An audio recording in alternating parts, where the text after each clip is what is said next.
அஸ்ஸலாமு அலைக்கும் வரஹ்மத்துல்லாஹி வரகாத்துஹு. பிஸ்மில்லாஹிர் ரஹ்மானிர் ரஹீம்.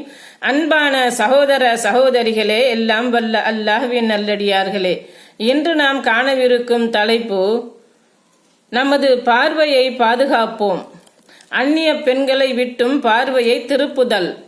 இஸ்லாம் எந்த முறையில் எதற்காக அந்நிய பெண்களை பார்ப்பதற்கு அனுமதி அளிக்கின்றதோ அதுவல்லாத முறைகளில் அந்நிய பெண்களை நாம் பார்ப்பதை தவிர்த்து கொள்ள வேண்டும்.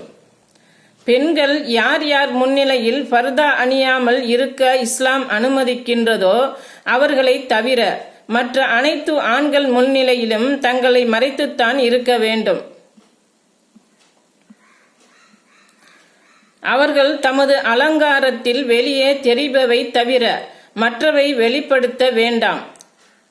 தமது முக்காடுகளை மார்பின் மேல் போட்டுக் கொள்ளட்டும். தமது கணவர்கள், தமது தந்தையர், தமது கணவர்களுடைய தந்தையர், தமது புதல்வர்கள், தமது கணவர்களின் புதல்வர்கள், தமது சகோதரர்கள், தமது சகோதரர்களின் புதல்வர்கள், தமது சகோதரிகளின் புதல்வர்கள், பெண்கள் தங்களுக்கு சொந்தமான அடிமைகள், ஆண்களில் தள்ளாத வயதின் காரணமாக பெண்கள் மீது நாட்டமில்லாத பணியாளர்கள், பெண்களின் மறைவிடங்களை அறிந்து கொள்ளாத குழந்தைகள் தவிர மற்றவர்களிடம் தமது அலங்காரத்தை அவர்கள் வெளிப்படுத்த வேண்டாம்.